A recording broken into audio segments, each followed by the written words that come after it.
to provide you with insights on what's going on in the world of business today, in a way that I hope that you can take back with you things that you want to be doing differently as a result, and perhaps even more importantly, helping your clients do things differently as well. Now, since every person in here is a technology person, I wanted to start with a particular telling piece of technology, right? A piece of technology that has revolutionized its particular industry. Let me know if you've ever seen this technology before.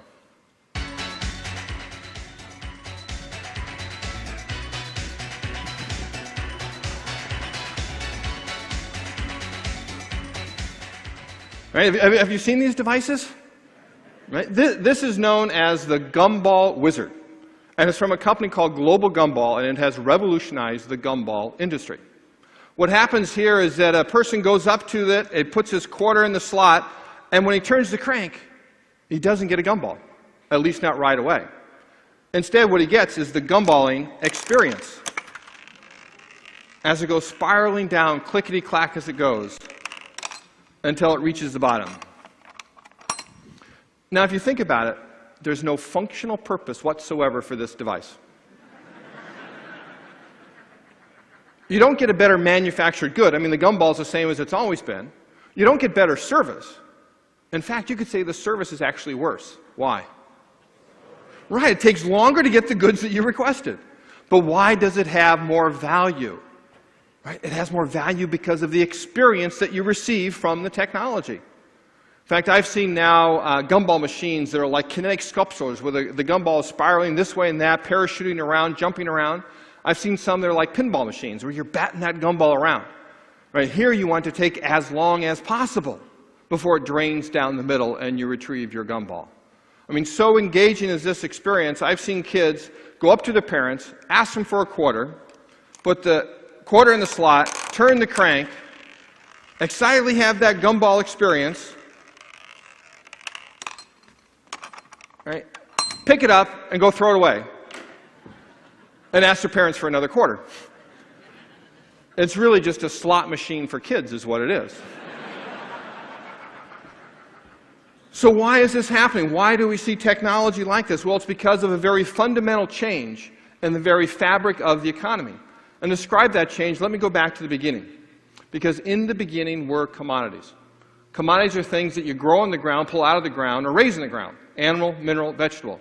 And then you extract them out of the ground to sell them on the open marketplace. Commodities are the basis of the agrarian economy that lasted for millennia. In fact, you can go back to the year 1776. And of course, I picked that year for a very important reason. As you all know, on July 4th, 1776, the world's first economics book was published. Something else happened that day, but I forget what it was. But if you go back to 1776, what would you guess was the percent of people that were employed on farms? It's over 90%. Over 90% of the people are employed on farms. But what's it down to today? It's down to almost 2%. From over 90% to 2%, with output skyrocketing. Thanks to technological and productivity improvements, it takes fewer and fewer people to produce more and more output. So people moved out of farms and into factories where they make or manufacture goods. Goods are the physical, tangible things that we touch and feel. Goods are the basis of the industrial economy. Go back 100 years ago, at the turn of the 20th century, over 40% of the people that were employed in manufacturing jobs. Today, that's down to 12%. Again, from 40% to 12%. Meanwhile, output skyrocketed. Again, thanks to technological and productivity improvements, it takes fewer and fewer people to produce more and more goods. So people moved out of factories and into offices, into hotels, into restaurants, into hospitals, where they deliver a set of intangible activities on behalf of an individual person. That's what a service is. And today, 80% of employment is in services. 80% of gross domestic product is in services. And 80% of what customers want is, in fact, the service, not the good. What happens in the service economy is that goods become commoditized. Commoditized, meaning they're treated like a commodity, where people don't care who makes them, they don't care about the brand, they don't care about the features, because they're all pretty much the same anyway. They care about three things and three things only. Price, price, and price. Right? That's when goods have been commoditized. And there are two great forces of commoditization today. One is, of course, the internet. The frictionless marketplace means that customers can instantly compare prices from one vendor to another, and that tends to push them down to the lowest possible price. Do you know what the other great force of commoditization is? It's a certain company in Bentonville, Arkansas, right? Walmart. Right? Walmart's entire reason for existence is to commoditize all of the goods it has for sale so it can pass on the savings to its customers. But what's happening today is more and more Walmart is getting into services. Photographic services, food services, optometric services, increasingly financial and healthcare services. And also even the internet can commoditize services. What used to cost several $100s to buy or sell a block of shares with a full service broker can cost now as low as $3 with an internet-based broker. So services are being commoditized as well. What that means is that goods and services are no longer enough. Goods and services are everywhere becoming mere commodities. It's time to move beyond goods and services to the next level of economic value, and that is staging experiences for your customers. And if you remember one thing and one thing only from our time together, remember this, and that is that experiences are a distinct economic offering, as distinct from services as services are from goods. Experiences are basically when you use goods as props and services as the stage to engage each and every person in an inherently personal way, and thereby create a memory, which is the hallmark of the experience. So now we're shifting into an experience economy where experiences are becoming the predominant economic offering. Let me show you a number of companies that are leading the way into the experience economy. You see theme restaurants like Hard Rock Cafe, founded in London in 1971, where they merged rock music with food service to create a unique dining experience. You can get a rock of a different kind at REI, Recreational Equipment Incorporated, based in Seattle, where for a $15 fee or $5 if you're a member of the co-op, you can climb the 60-foot mountain they're placing inside their stores to test out the climbing gear. At their flagship store in Seattle, they have a bicycle trail outside of it. The store in Minneapolis, near where I live, has a cross-country ski trail in the winter. The store in Denver has a kayaking experience on a river right next to the REI store. The whole notion is to get you to experience the goods before you buy them, and then they know the chances you will buy them go up. You see experiences increasingly in hotels. This, in fact, is my favorite hotel to stay at in Manhattan. It's the Library Hotel on Madison Avenue and 41st Street. In fact, if you go out those doors and look to your right, there is the New York Public Library. So I decided to name it after the library that is there on 41st Street. But they themed it Dewey Decimal System. Right? That's the theme of the Library Hotel, Dewey Decimal System. Every floor in the library is a different classification. There's a literature floor, a philosophy floor, a geography floor, history, science, mathematics, and so forth. And then every room on every floor is a different sub-classification within that genre. So you can go to the history floor, for example, and there'll be a 20th century history room. There'll be an ancient Roman history room and a Greek room and so forth. So when you go into then your room, you know that you have books from that particular classification. Now, this being a boutique hotel, there's 10 floors, 6 rooms in every floor. Right? How often do you have to go to be able to experience it all? Because they create a theme in which every room is, in fact, different from every other room. You see it in real libraries. This is the Cerritos Public Library in Cerritos, California, where the head librarian, Wayne Pearson, realized that the internet was commoditizing his own business. Right? People would ask him, what are you going to need libraries for in the future when you can access every book that has ever been written over the internet? So he decided to create a role for libraries in the future, and he created what he called the World First Experience Library. The theme of the Cerritos Library is Journey Through Time. Journey through time. It is a journey through time when you go through there. There's a classic period, a modern period, an Art Deco period, a futurist period.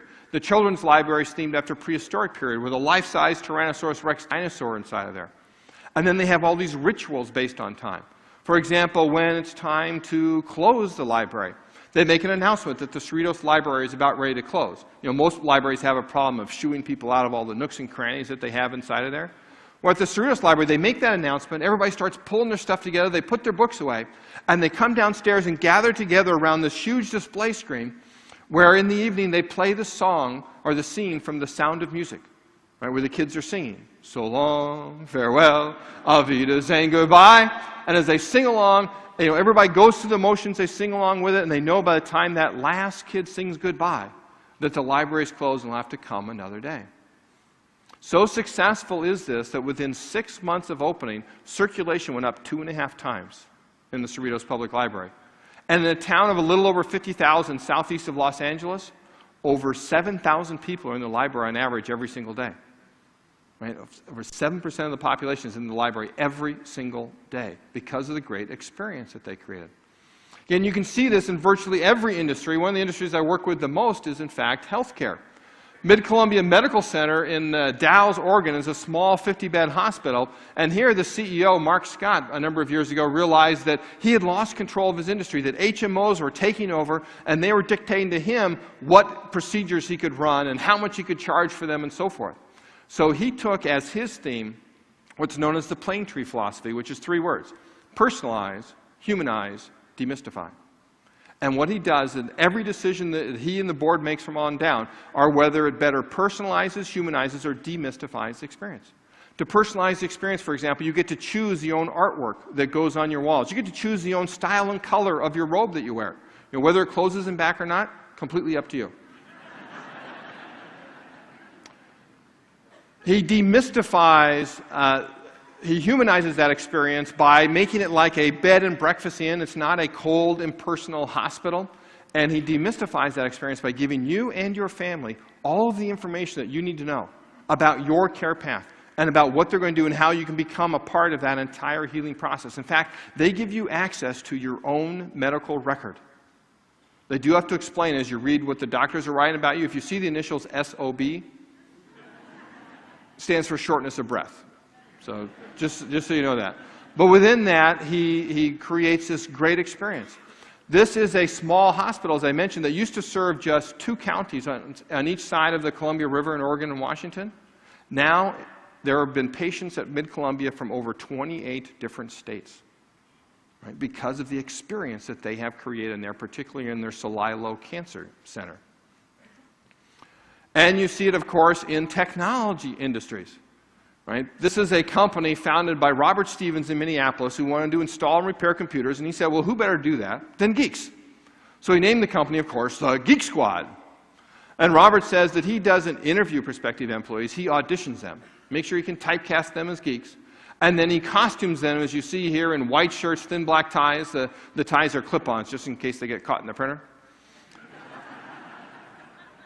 They got black pants with things hanging off the belt, and the pants are usually just a little bit too short, you know what I mean?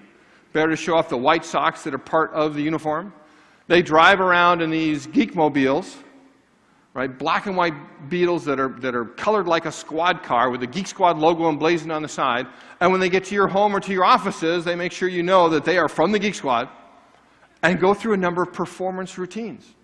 Robert says that his goal is to make the Geek Squad experience so engaging that his customers can't wait till the computers break down.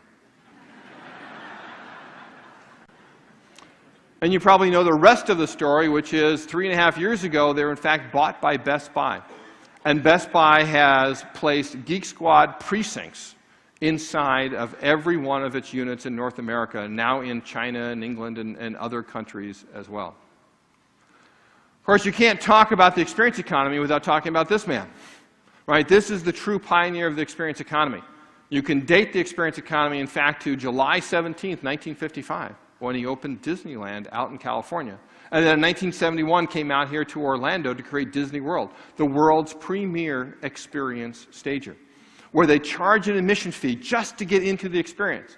And then, of course, that drives the demand for all the goods and services that they have for sale inside of there. And it is indeed the happiest place on earth. So this is, again, what's going on in the world. We've gone from an economy based off commodities, the agrarian economy, through an industrial economy based off goods to a service economy, and now we're shifting to an experience economy. Right? That this is where economic value is being created today, is through experiences.